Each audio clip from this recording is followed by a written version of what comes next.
What's up guys, Zenith and Better Lighting, very pleased to bring you a new video. As I've said before, the support for this channel lately has been so great, and I felt it was only natural to take the positivity and funnel it back into the channel. I always felt my lighting was a weak point in my videos, so this is the first of many changes to come that hopefully will increase the quality of my content. And what better way to break in this new setup than with more of a fun video. Now if you've seen my past videos, you might have come across a video pertaining to Gamecube controller triggers and a problem I had with them. I went in depth in that video, so to cut it briefly, Gamecube controllers used to be made out of four main parts: the base, pad included, the spring, the metal brace, and the plastic tip.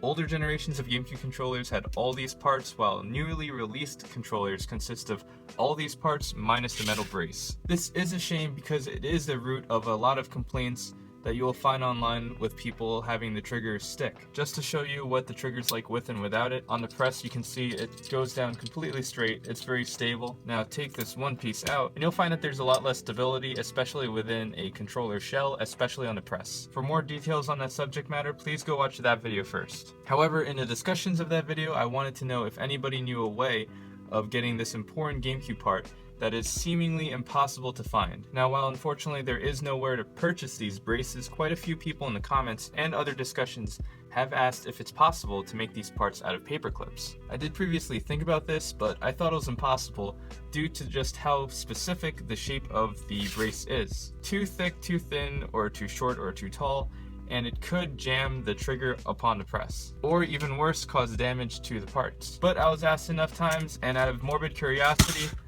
I tried to make it work. It isn't pretty, but this is my first try, and I think for that it at least came out pretty decent. The piece was cut from a Staples brand paperclip, shown here, and at least loosely resembles the proper shape. Obviously there are problems, just as I feared. It's a bit too thin and a bit too tall to fit. Even bending it in one way really just causes it to jam in another. But worst of all, the paperclip here is just a little bit too thick, which could cause damage to these frail looking plastic pieces on the trigger that are supposed to hold it. But I definitely will try it out just to show you what a very, very crudely made trigger brace might do. You can see it kind of struggles to get in a bit, and you have to kind of just really click it in. And obviously it's a bit grindy and not very stable. This is definitely not a good feeling on your controller. You can see how it kind of just makes it bend. This is basically everything I feared that a homemade paperclip brace might bring you. Overall, I think we can do better, and that is what this video is for, to figure out just what can be done to replicate this part. But first, I will need to take another trip down to Staples.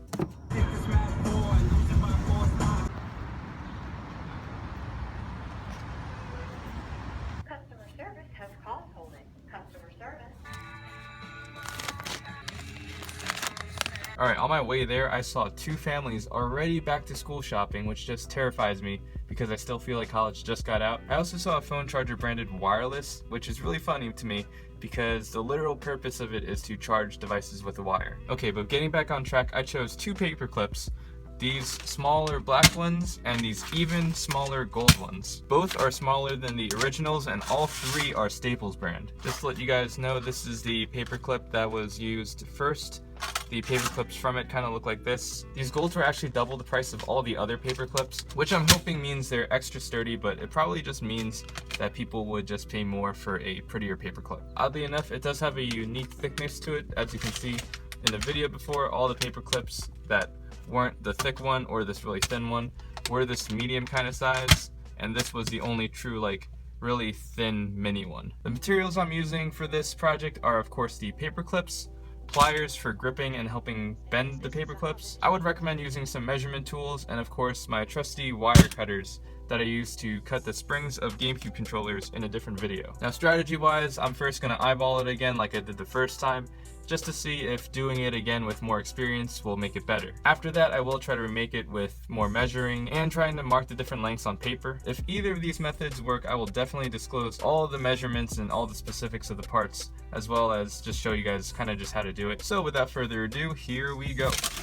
So I figured for this part it'd be better if I just took all the footage that I had of me trying to make the braces and just speed them up and commentate over it, just because I knew a lot of it would be really kind of just tedious over and over, like bending the paperclip until it's straight. I know it came out pretty crude.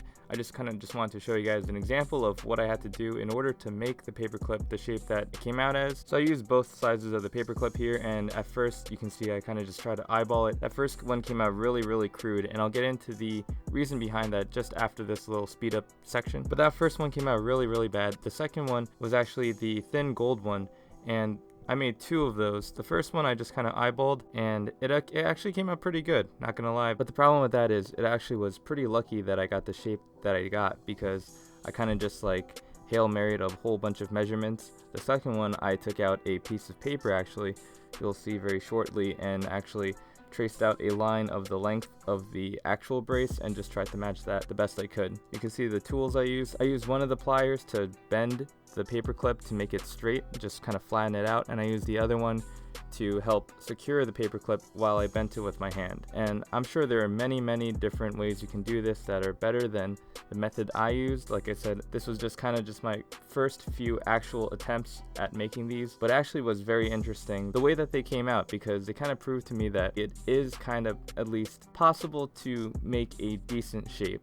Now, you might not want to use the methods I used, but in the end you'll get a product that at least kind of works. As you can see in the shell that I placed it in, that paperclip brace actually felt pretty decent. Of course I'd need to test it out and everything like that, but as far as everything goes, I was actually pretty genuinely surprised. So after all that, what is the final verdict?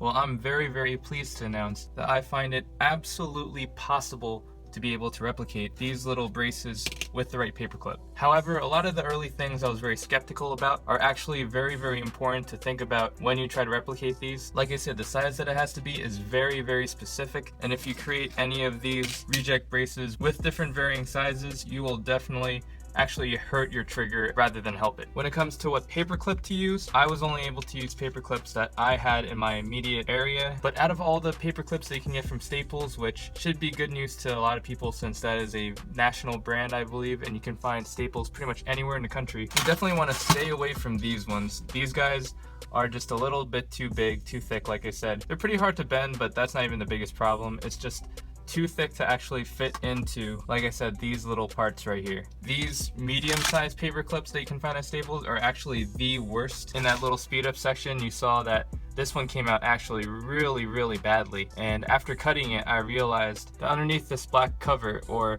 like I said, these come in various different colors, whatever color cover you have is actually just a thinner metal piece. Now, I mean, you can peel this all the way back and actually use just the metal part for your brace, and I'm sure that'll work fine, but with the cover on it, it definitely will not work. It's just too hard to mold with that cover on it, and you'll just get a very imprecise brace.